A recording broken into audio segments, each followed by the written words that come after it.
Hello and welcome to the class 10th online chemistry classes. And in this video, we will discuss the topic 5.1.2 Newland's law of octave from chapter number 5 periodic classification of elements from class 10th NCERT science book.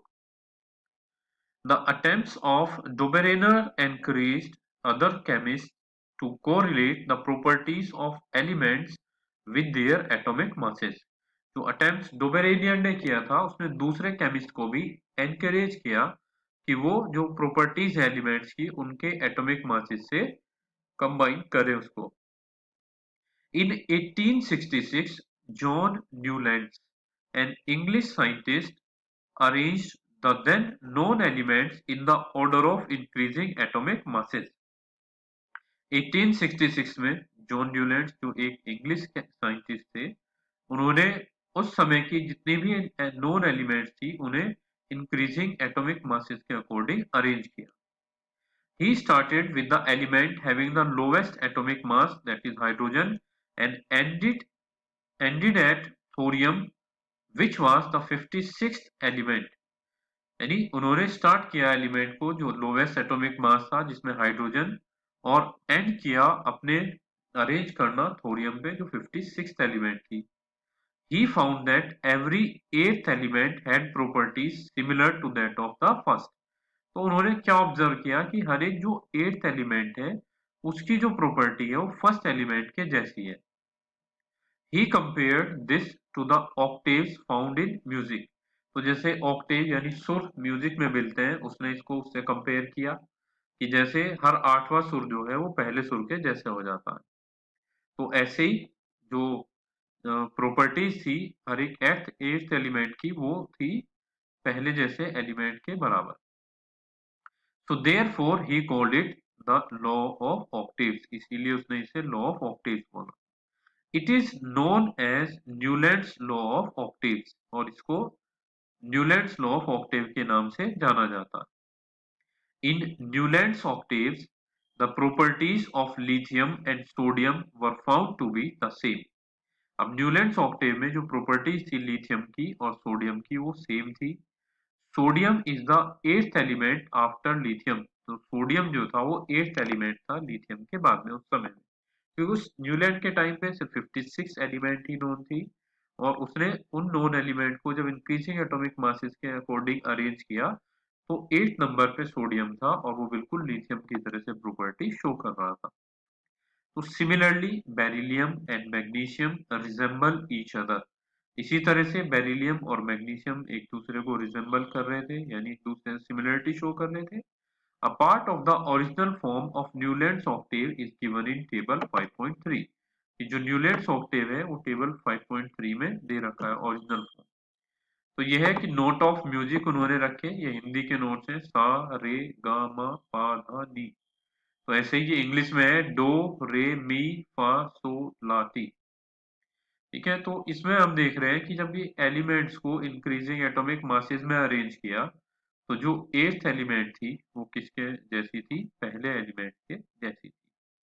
ठीक है, इसमें अगर हम lithium देखें इससे जो eighth element है वो सोडियम बैठता है तो सोडियम इनकी जो प्रॉपर्टीज है वो सिमिलर थी इसके अंदर. तो इस तरह से उसने जो एलिमेंट्स थी डिफरेंट उनको अरेंज किया था.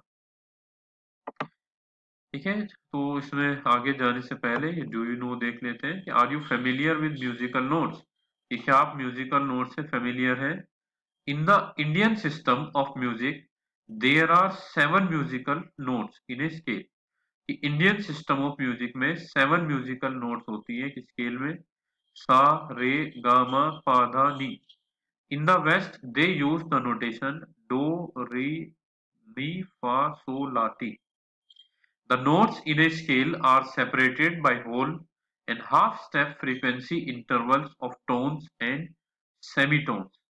ठीक है, जो इस नोट्स हैं इसके स्केल की वो सेपरेट है पूरी तरीके से एक दूसरे से, और जो हाफ स्टेप फ्रीक्वेंसी होती है वो टोन्स या सेमीटोन से सेपरेट आउट होती है. A musician uses these notes for composing the music of a song. जो म्यूजिशियन है वो इन्हीं नोट का यूज करता है म्यूजिक कंपोज करने के लिए किसी भी सॉन्ग के लिए. Naturally there must be some repetition of notes. तो नेचुरली है वो कुछ रिपीटिशन होता है नोट्स का। Every eighth note is similar to the first one and it is the first note of the next scale. तो जो हर एक एथ नोट है वो सिमिलर होती है पहले जैसी, और ये फर्स्ट नोट होता है नेक्स्ट स्केल के लिए।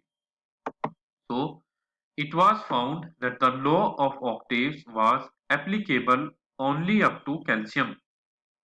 तो ये देखा गया कि जो लॉ ऑफ ऑक्टेव है वो सिर्फ और सिर्फ कैल्शियम तक एप्लीकेबल है। कैल्शियम का आज हम एटॉमिक नंबर 20 जानते हैं, ठीक है, तो तब तक ही बस एप्लीकेबल था। As after calcium every eighth element did not possess properties similar to that of the first। तो कैल्शियम के बाद जो हर एक एट्थ एलिमेंट थी उनमें वैसी प्रॉपर्टी नहीं थी जैसी फर्स्ट एलिमेंट में थी। So it was assumed by Newlands that only 56 elements existed in nature and no more elements would be discovered in the future।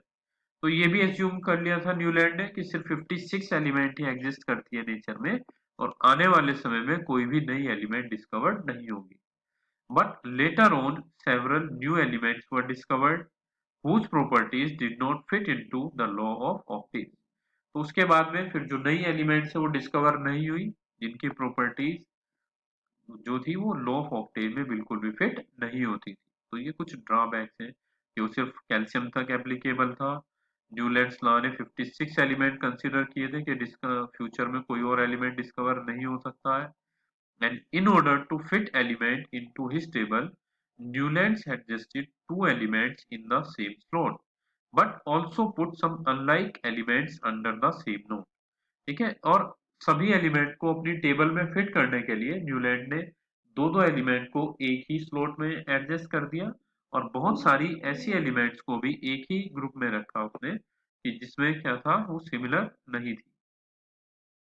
तो can you find examples of these from table 5.3। जो table अभी देखी थी, क्या आप इसके अंदर से आंसर ढूंढ सकते हैं? ऑफ कोर्स, आज हमें नॉलेज है तो हम पता कर सकते हैं कि note that cobalt and nickel are in the same slot and these are placed in the same column as fluorine, chlorine and bromine which have very different properties than these elements। तो अगर आप देखें तो यहाँ पे क्या दे रखा है कि आप हम फ्लोरीन, क्लोरीन और ब्रोमीन, कोबाल्ट और निकिल को दोनों को इसी में रख दिया था उन्होंने एलिमेंट्स में, जबकि इनकी प्रॉपर्टीज क्या होती है, टोटली डिफरेंट होती है इन हेलोजन। ठीक है, जो हेलोजन से इनसे डिफरेंट प्रॉपर्टीज है।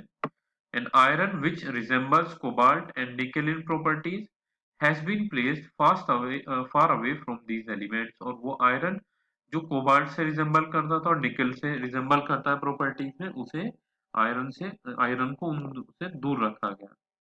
So with the discovery of noble gases, the law of octaves become irrelevant। और जैसी नोबल गैसेस की डिस्कवरी हुई, जो लॉ ऑफ ऑक्टेव्स था बिल्कुल irrelevant हो गया, यानी उसके कोई मीनिंग नहीं बचा। So thus Newland's law of octave worked well with lighter elements only। तो जो न्यूलैंड्स लॉ ऑफ ऑक्टेव है वो सिर्फ और सिर्फ लाइटर एलिमेंट्स के ऊपर ही सही से वर्क कर सकता था। ठीक है, तो ये कुछ ड्रॉबैक्स थे न्यूलैंड्स लॉ ऑफ ऑक्टेव के। हमें लॉ पढ़ना है कि every eighth element is similar to that of the first element and he has arranged the elements according to their increasing atomic masses and found that every eighth element has similar properties with that of the first one।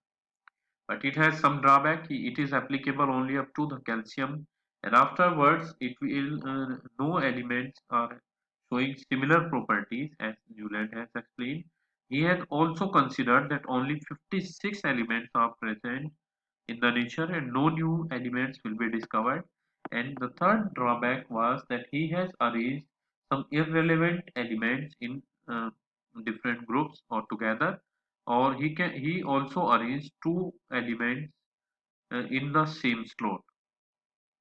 And when the noble gases were discovered, then law of octave will become irrelevant। So just try to solve these in-text questions. Did Dobereiner triads also exist in the columns of Newland's octave? Compare and find out कि क्या Dobereiner triad columns में मिलेगी हमें Newlands law of Octave की, कि हम compare करके इसको कैलकुलेट करके देखना है आपको। What are the limitations of Dobereiner classification? Limitations थी वो लिखनी है आपको पॉइंट वाइज इसके अंदर कि डोबेरेनियर ट्रायड सिर्फ 3 ही डोबेरेनियर ट्रायड्स ढूंढ पाया था, इसके अलावा नहीं मिले थे। और न्यूलैंड्स लॉ ऑफ ऑक्टेव की अभी हमने डिस्कस की। Okay, so that's all for this video. The next topic, that is making order out of chaos and Mendeleev's periodic table, we will discuss in the next video. Thank you.